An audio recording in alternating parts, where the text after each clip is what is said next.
Bismillahirrahmanirrahim. Assalamualaikum warahmatullahi wabarakatuh.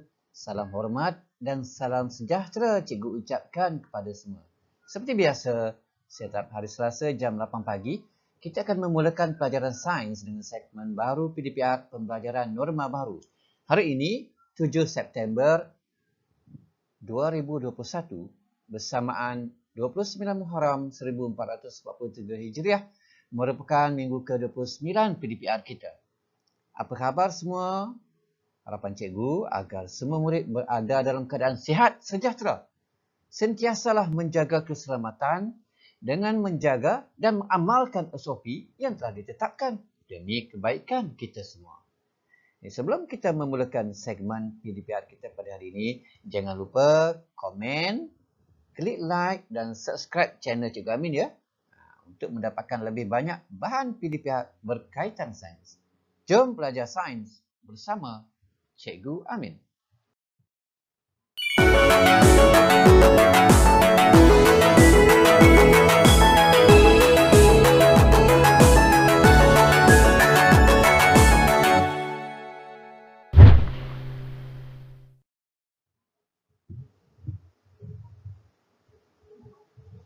Apa yang menarik pada hari ini? Pada kali ini, kita akan memulakan satu lagi tajuk baru iaitu pada unit 8, asid dan alkali. Murid-murid boleh semak dan buka buku teks sains tahun 3 pada halaman 105 hingga 110. Selepas selesai sesi PDPR ini, murid-murid bolehlah menjawab soalan yang disediakan pada buku aktiviti di halaman 69 hingga 74 dan pada buku teks di halaman 110. Pada tajuk asid dan alkali pada hari ini, kita akan mempelajari dua tajuk kecil iaitu berkaitan dengan asid, alkali dan neutral, dan kedua, bahan berasid, alkali dan neutral. Baiklah, anda sudah bersedia. Ayuh kita mulakan PDPR kita. Standard kandungan 8.1 asid dan alkali.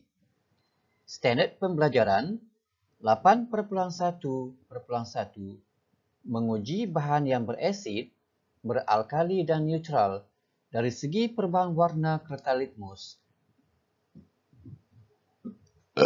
dengan menjalankan penyiasatan. 8.1.2 mengiklat bahan yang berasid, beralkali dan neutral dari aspek rasa dan sentuhan dengan menguji beberapa contoh bahan. 8.1.4 menjelaskan pemerhatian tentang asid dan alkali melalui lakaran TMK, penulisan atau lisan secara kreatif.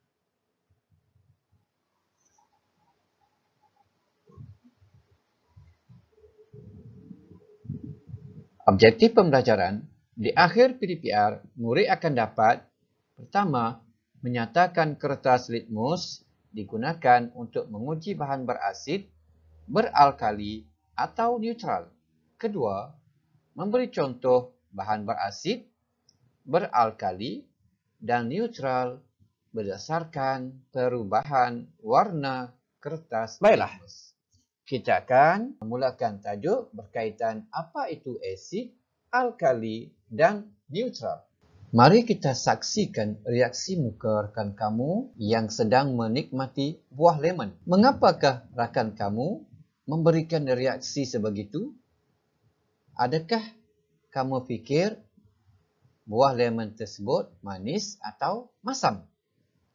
Ya, reaksi pada muka rakan anda pada gambar di atas menunjukkan buah lemon tersebut rasanya masam. Bagaimana pula dengan reaksi muka rakan kamu pada gambar di bawah? Rakan kamu pada gambar di bawah sedang menikmati air kopi tanpa gula. Kelihatan mukanya berkerut. Agaknya apakah yang terkeluar daripada mulutnya? Pahit atau manis? Ya, pahit. Mari kita lihat pada gambar yang telah pun cikgu sediakan ini berkaitan dengan asid, alkali dan neutral. Kertas litmus mempunyai dua warna iaitu merah dan biru. Ya, kertas litmus mempunyai dua warna iaitu merah dan biru. Kamu boleh lihat pada gambar yang telah pun cikgu sediakan ini, kertas litmus merah dan juga kertas litmus biru. Di sekeliling kita terdapat pelbagai bahan yang bersifat asid, alkali dan neutral. Sifat bahan-bahan ini boleh diuji menggunakan kertas litmus. Kertas litmus ialah sejenis penunjuk yang akan berubah warna apabila diuji. Mari kita lihat perubahan warna kertas litmus terhadap bahan berasid. Rakan kamu telah menyediakan satu uji kaji yang seperti berikut. Apabila bahan berasid diuji, hanya kertas litmus biru berubah warna kepada merah. Cuba lihat pada bahan berasid yang disediakan. Pemerhatian yang telah diperoleh ialah kertas litmus warna biru bertukar kepada merah, manakala kertas litmus merah tidak berubah warnanya, iaitu tiada perubahan. Jelas di sini menunjukkan bahan berasid yang telah pun diletakkan pada kertas litmus berwarna biru menukarkan kertas litmus berwarna biru kepada warna merah. Soalannya, bolehkah kertas litmus dicelupkan terus pada bahagian yang ingin diuji? Siapa yang boleh menjawab? Cuba kamu jelaskan jawapan kamu. Di sini cikgu tinggalkan jawapan ini untuk kamu jelaskan sendiri. Mari kita lihat pula uji kaji perubahan warna kertas litmus terhadap bahan beralkali. Bahan beralkali tersebut disediakan sebagaimana yang telah pun dilihat pada gambar. Apabila bahan beralkali diuji, kertas litmus merah berubah warna kepada biru, manakala kertas litmus biru tiada perubahan yang berlaku. Ini menunjukkan bahan beralkali akan menukarkan kertas litmus merah kepada warna biru. Seterusnya kita lihat pula uji kaji perubahan warna kertas litmus terhadap bahan neutral. Apabila bahan neutral diuji, kedua-dua kertas litmus tidak berubah warna, sama ada kertas litmus warna biru ataupun kertas litmus warna merah. Kedua-duanya tiada perubahan. Setelah dititikkan bahan neutral pada kedua-dua kertas tidak berubah warna. Kedua-dua kertas litmus tersebut, kalau yang biru tetap biru, yang merah tetap merah. Tidak berubah warna. Ini menunjukkan bahan tersebut ialah bahan neutral. Selepas ini kita akan lihat bahan apakah yang asid, bersifat alkali dan juga bersifat neutral. Apakah bahan penunjuk yang digunakan untuk menguji bahan berasid, beralkali atau neutral ini? Mari kita lihat seterusnya.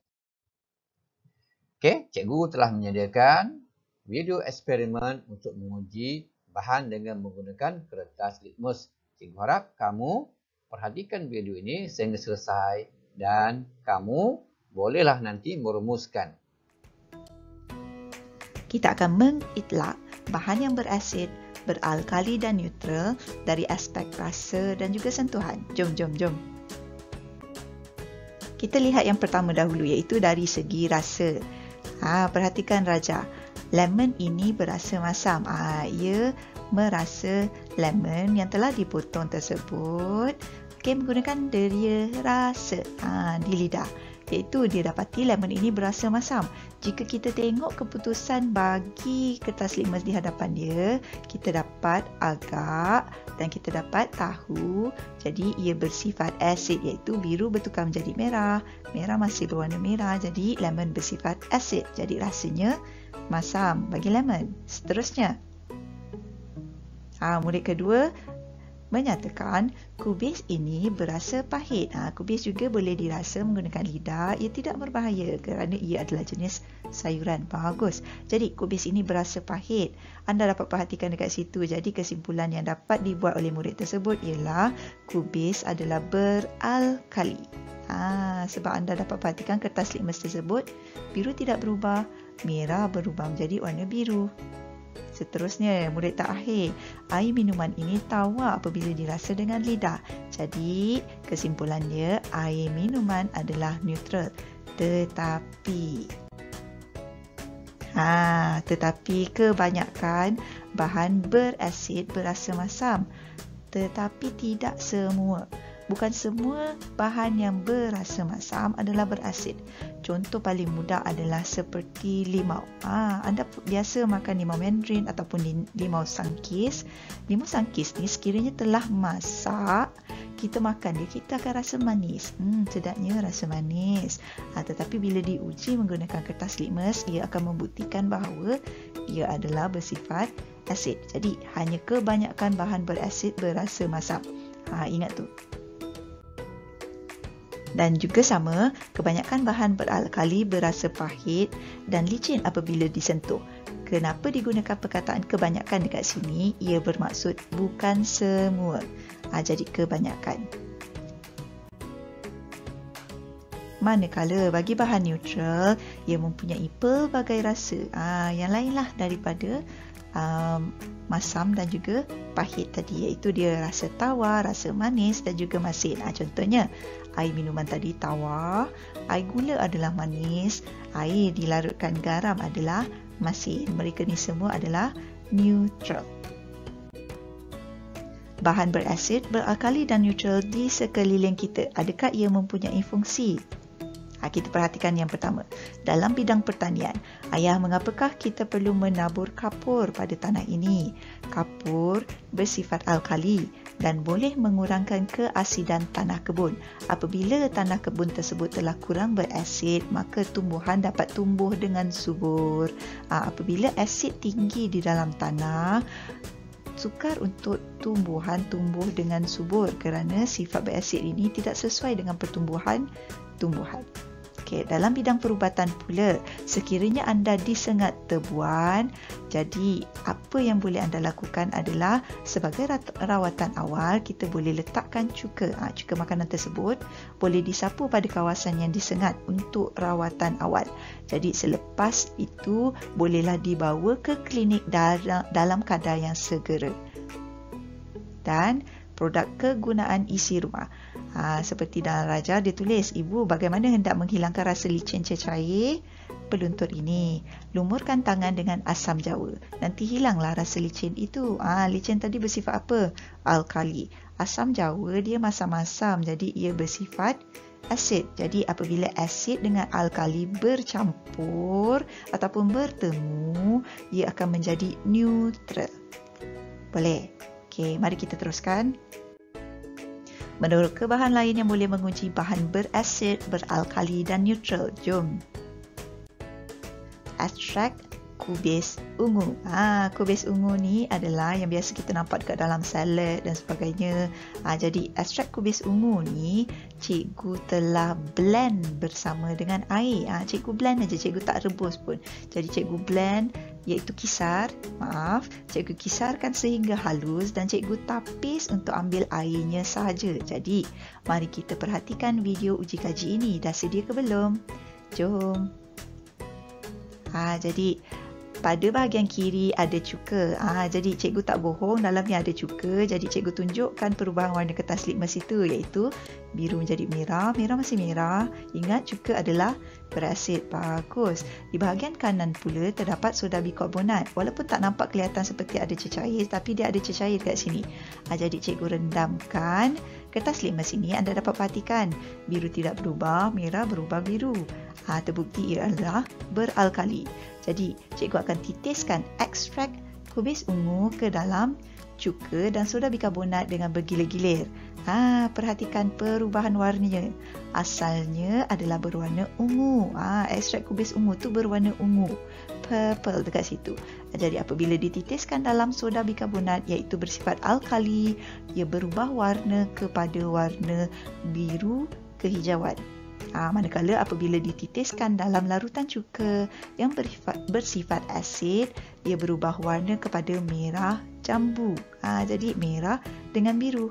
Hampir sama dengan hasil keputusan kertas litmus. Jadi inilah hasil dia apabila kita uji menggunakan kubis ungu. Jadi boleh tak kita guna kubis ungu untuk menentukan sifat bahan berasid dan juga beralkali? Bagus, boleh guna kubis ungu. Anda boleh uji di rumah sekiranya anda mempunyai bahan tersebut. Okey, seterusnya jom.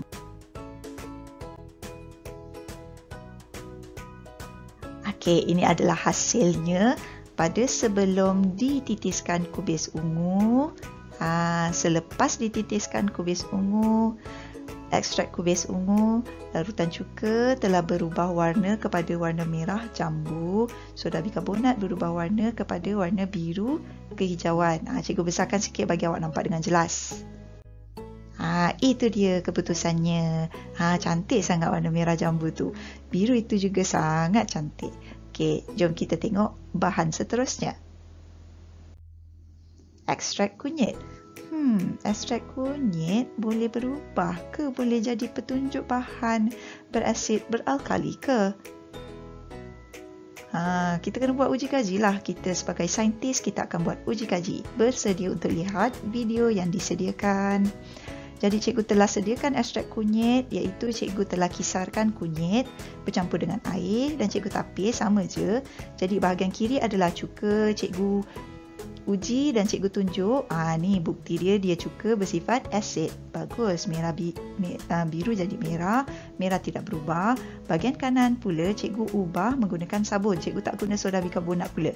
Kali ini cikgu guna sabun sebab ia adalah alkali yang lebih kuat. Jadi kesan dia boleh nampak dengan lebih jelas. Cikgu tuangkan pula, cikgu tak guna penitis. Cikgu tuangkan cuka ke dalam ekstrak kunyit. Perhatikan, macam tak ada perbezaan warna je. Okay, kita tengok sabun pula. Adakah memang tak berkesan ekstrak ni? Wow, dia berubah warna dengan serta-merta. Maka kita dapat perhatikan dekat sini. Apabila kita menguji bahan beralkali iaitu sabun, ekstrak kunyit itu berubah warna merah pekat ataupun kemerahan.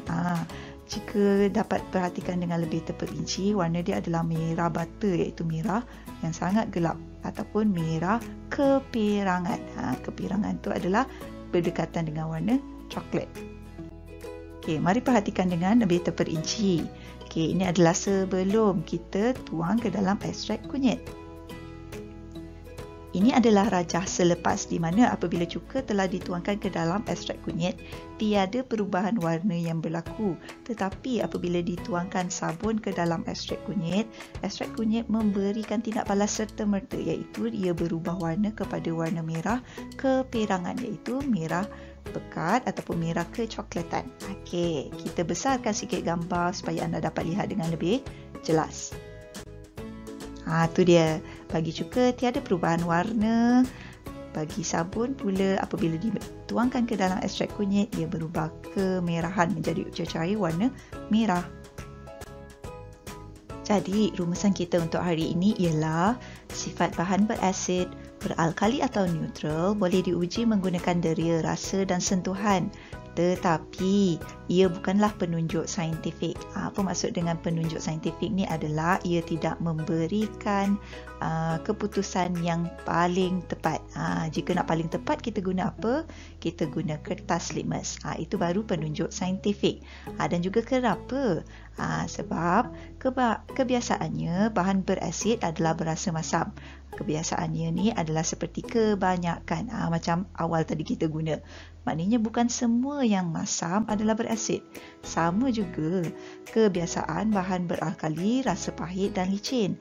Tetapi cuba anda fikir, kopi yang berasa pahit apabila diuji dengan penunjuk saintifik iaitu seperti kertas litmus dan juga kertas pH, ia tidak menunjukkan sifat beralkali.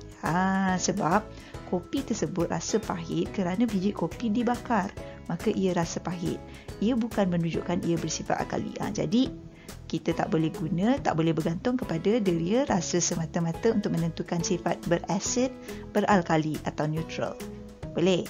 Okey, seterusnya, bahan berasid, beralkali dan neutral banyak digunakan dalam bidang pertanian, perubatan dan pembuatan produk isi rumah. Dan bahan lain yang boleh digunakan untuk menguji bahan bersifat asid, alkali dan neutral ialah ekstrak kubis ungu, ekstrak kunyit dan juga ekstrak bunga raya. Tadi cikgu tak guna ekstrak bunga raya kerana di kawasan rumah cikgu tiada bunga raya, dan dalam keadaan sekarang adalah tidak. Tak elok kita bergerak ke kawasan-kawasan lain semata-mata nak cari bunga raya. Jadi sekiranya di kawasan rumah anda ada bunga raya, anda boleh petik dalam beberapa kuntum, anda rebus dalam air, kemudian air ekstrak tersebut anda ambil dan uji menggunakan bahan berasid dan beralkali. Anda boleh perhatikan perubahan warna dia. Okey, bagi ekstrak kubis ungu ni tadi, warna ungu berubah kepada merah jambu bagi bahan berasid. Bagi bahan beralkali pula adalah ungu berubah kepada warna biru kehijauan. Bagus, ingat pun. Ekstrak kunyit pula hanya menukarkan warna apabila menguji bahan yang bersifat beralkali sahaja. Apa jadi dengan yang bersifat asid? Tiada perubahan warna apabila kita uji menggunakan ekstrak kunyit. Boleh ingat ya? Baguslah semua. Seterusnya, kita beralih pada tajuk kecil kedua, iaitu bahan berasid, beralkali dan neutral. Selain menggunakan kertas litmus, kita juga boleh menguji sifat sesuatu bahan melalui deria rasa dan sentuhan. Apakah deria rasa manusia? Ya, lidah. Dan juga lidah. Deria rasa manusia ialah lidah. Sentuhan, kamu boleh menyentuh menggunakan boleh menyentuh dengan menggunakan tangan kamu dan boleh merasa menggunakan lidah kamu.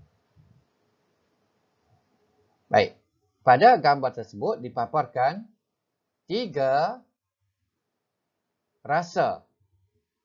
Lemon ini berasa masam. Bagaimanakah dia mengetahui lemon itu berasa masam? Kerana dia menggunakan deria rasa. Kubis ini berasa pahit. Dia juga menggunakan deria rasa. Dan rasa air minuman ini tawar, menggunakan deria rasa. Kebanyakan bahan berasid berasa masam dan perit apabila disentuh. Manakala kebanyakan bahan beralkali berasa pahit dan licin apabila disentuh. Bahan neutral pula mempunyai pelbagai rasa seperti tawar, manis dan masin.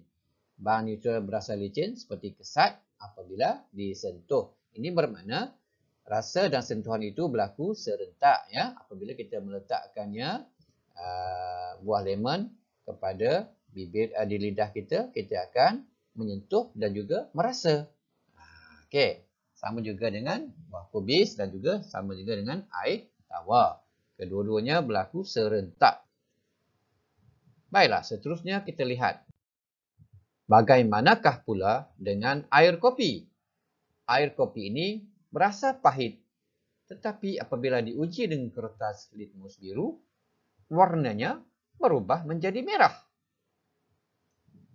Penjelasan dari cikgu ialah tidak semua bahan yang berasa pahit bersifat alkali dan tidak semua bahan yang berasa masam bersifat asid. Adakah rasa dan sentuhan boleh dijadikan petunjuk bagi sesuatu bahan bersifat asid, alkali dan neutral? Mengapa? Siapa yang boleh menjawab? Cikgu tinggalkan ini untuk kamu memikirkan, adakah rasa dan sentuhan juga boleh dijadikan penunjuk bagi sesuatu bahan bersifat asid, alkali dan neutral. Dan kamu jelaskan mengapa. Seterusnya, cikgu akan memaparkan kepada kamu satu video berkaitan dengan menguji sifat asid, alkali dan neutral berdasarkan buku teks kamu. Kita akan menguji sifat asid, alkali dan neutral. Sila perhatikan dengan teliti video yang akan cikgu sediakan itu. Dan kamu bolehlah salin jawapan setelah kamu melihat uji kaji telah dijalankan berkaitan dengan 6 bahan yang telah pun disediakan, iaitu susu segar, air garam, sos tomato, buah anggur, putih telur dan juga ubat gigi. Kamu sediakan jadual seperti yang cikgu sediakan ini dan salin ke dalam buku latihan kamu. Dan kamu catatkan perubahan kertas litmus yang berlaku daripada biru kepada warna apa, merah kepada warna apa pada bahan yang telah pun disediakan. Dan kamu nyatakan jawab ke semua sekali berkaitan dengan rasa, sentuhan dan juga sifat bahan yang telah pun kita jadikan sebagai bahan uji kaji kita pada kali ini.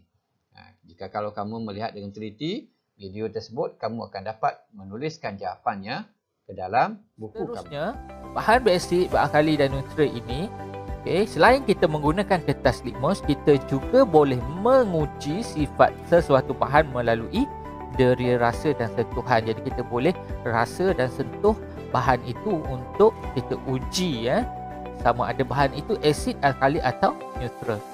Kita tengok sini, lemon ini berasa masam, jadi dia boleh uji dengan rasa. Jadi dia rasa masam, dia tengok kertas litmus biru bertukar menjadi merah. Merah tiada perubahan, maksudnya bahan ini ialah asid. Kubis berasa pahit. Tengok kertas litmus biru tiada perubahan, merah menjadi biru, maksudnya merah kepada biru iaitu alkali. Di kubis ini bahan beralkali dan air minuman ini tawar. Tawar kita tengok tiada perubahan kedua-dua kertas litmus. Jadi bahan tersebut bersifat neutral. Secara kesimpulannya kita dapat mengetahui bahawa kebanyakan bahan berasid dia berasa masam bila kita rasalah dengan lidah, dan kita rasa perit apabila kita sentuh. Manakala bahan beralkali pula dia berasa pahit, pahit dan licin apabila disentuh. Dan bahan neutral rasanya pelbagai rasa, iaitu kita ada tawar, manis dan masin. Dan kita rasa licin licin serta kesat apabila disentuh. Licin serta kesat apabila disentuh. Bagaimanakah pula dengan air kopi? Air kopi ini berasa pahit, tetapi apabila diuji dengan kertas litmus biru, warnanya berubah menjadi merah. Jadi air kopi ni pahit. Kalau kita uji dengan kertas litmus biru, warnanya berubah menjadi merah. Disambal kali biru merah iaitu asid, maknanya air kopi ni asid tapi rasa pahit.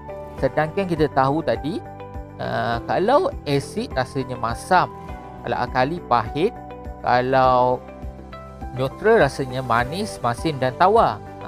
Tapi air kopi yang pahit ini asid rupanya.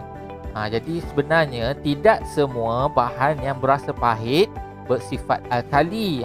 Tak semua bahan yang pahit bersifat alkali, dan tidak semua bahan yang berasa masam bersifat asid. Itu kena ingat. Sebab apa? Banyak lagi kan contoh lain seperti buah peria. Jus peria tu rasanya pahit. Pahit tetapi dia ialah asid. Itu contoh lain. Menguji sifat asid, alkali dan neutral. Bahan dia kertas litmus merah dan biru, kertas turas, batan aiskrim, penitis, piring petri dan jubit.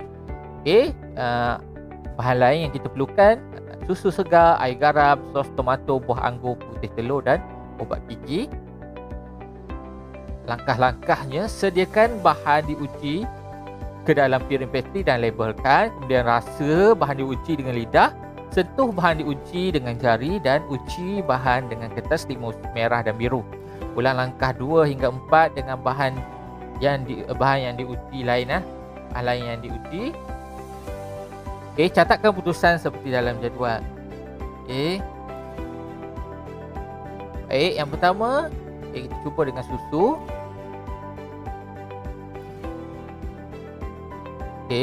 Tengok perubahan warna kertas litmus. Kertas litmus biru. Tiada perubahan.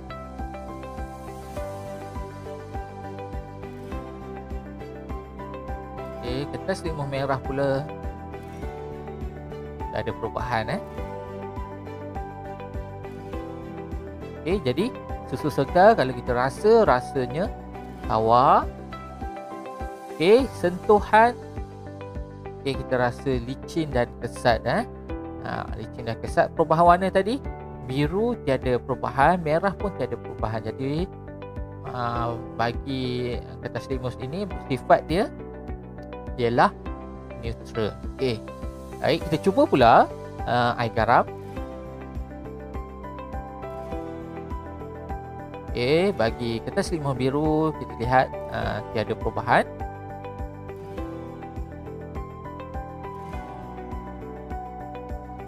Kertas litmus merah pula juga tiada perubahan.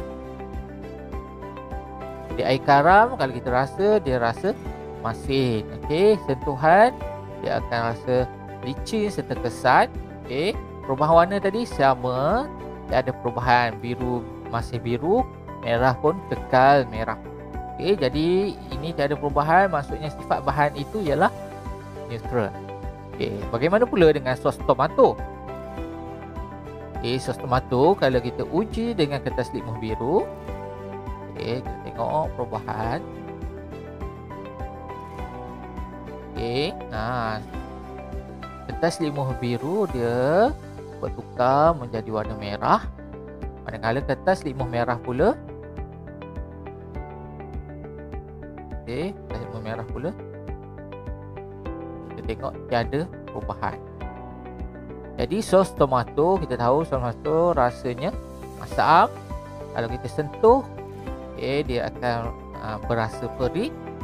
Okey, kertas litmus tadi kita tengok biru berubah menjadi warna merah, manakala warna merah pula tiada perubahan. Maksudnya bahan ini bersifat asid. Kita ingat formula tu, disambal kali. Disambal kali biru kepada merah, asid. Okay, seterusnya buah anggur. Okay, buah anggur kita uji dengan kertas litmus biru.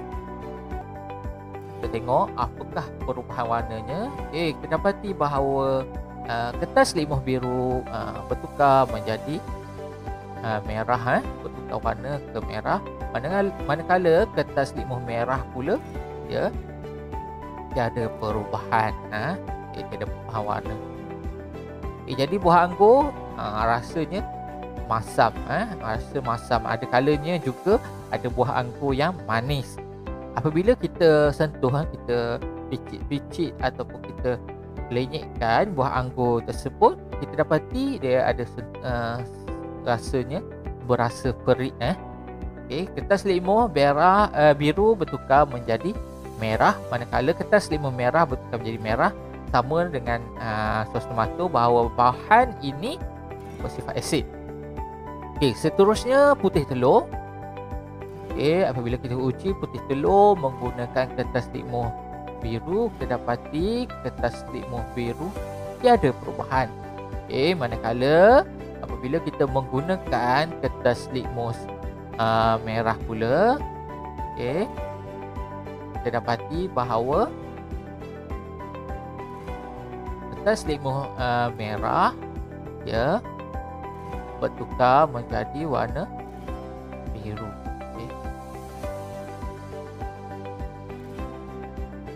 Okey, putih telur rasanya rasa pahit. Okey, sentuhan dia rasa licin. Okey, kertas litmus tadi biru tiada perubahan, manakala merah berubah menjadi biru. Disambal kali.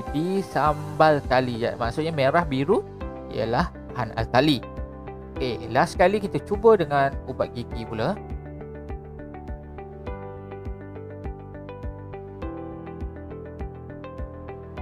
Okey, apabila kita cuba dengan kertas litmus biru, tiada perubahan warna. Kertas litmus biru tiada perubahan warna. Manakala apabila kita uji pula dengan kertas litmus merah, kita dapati bahawa kertas litmus merah bertukar menjadi warna biru. Okey, ubat gigi rasanya pahit, sentuhan licin, iaitu dia menukarkan kertas litmus merah menjadi biru. Jadi bahan ini ialah alkali. Okay? Kesimpulan yang kita dapati bahawa susu segar dan air garam bersifat neutral, iaitu berasa tawar, masin ataupun manis, serta licin serta kesat apabila disentuh. Sos tomato dan buah anggur pula rasanya masam dan perit apabila disentuh, iaitu bahan bersifat asid.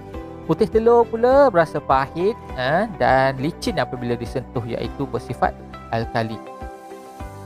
Adakah rasa dan sentuhan boleh dijadikan penunjuk bagi sesuatu bahan bersifat asid, alkali dan neutral? Mengapa? Okay, jadi kita dah tengok tadi seperti mana yang cikgu bagi contoh tadi. Air kopi dia berasa pahit. Okay, pahit kita tahu bahawa pahit ialah alkali, tetapi air kopi dia bersifat asid. Dan juga jus beria dia rasa pahit, tetapi apabila kita uji dengan kertas limus, kita dapati bahawa jus beria berasa asid. Jadi sesuai ke tidak kita menggunakan rasa dan sentuhan untuk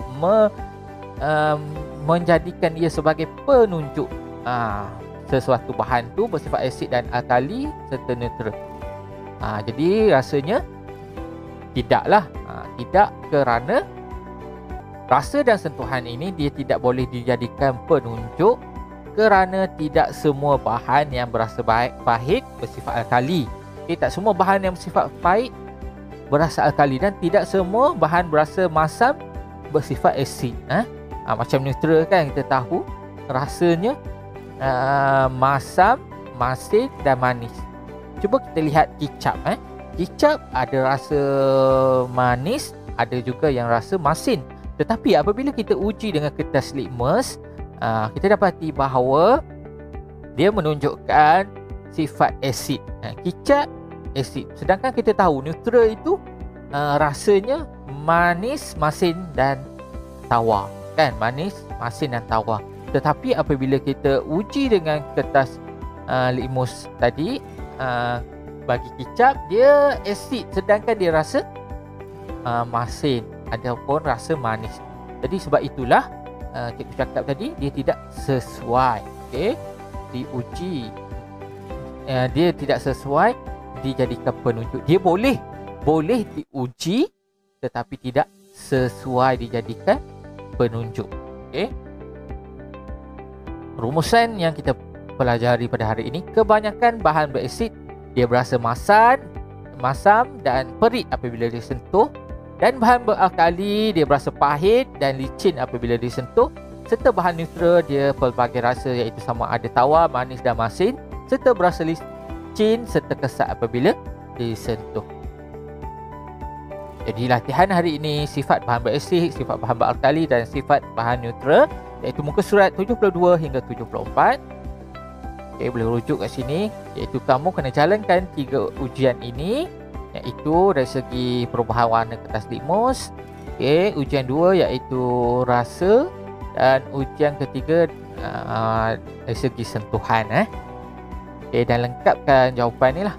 Dan akhir sekali buat kesimpulannya macam cikgu cakap tadi, tidak, kenapa bahan ini tidak boleh diuji menggunakan sentuhan dan rasa. Okey, tadi sama juga bahan berasid, bahan beralkali dan bahan neutral. Okey, sekian saja pelajaran kita untuk hari ini, dan cikgu mengucapkan terima kasih kerana kamu telah pun bersama-sama dengan cikgu dari awal sehingga akhir pelajaran kita pada hari ini. Semoga kita berjumpa lagi pada lain hari dan ketika. Cikgu ucapkan selamat maju jaya. Assalamualaikum warahmatullahi wabarakatuh.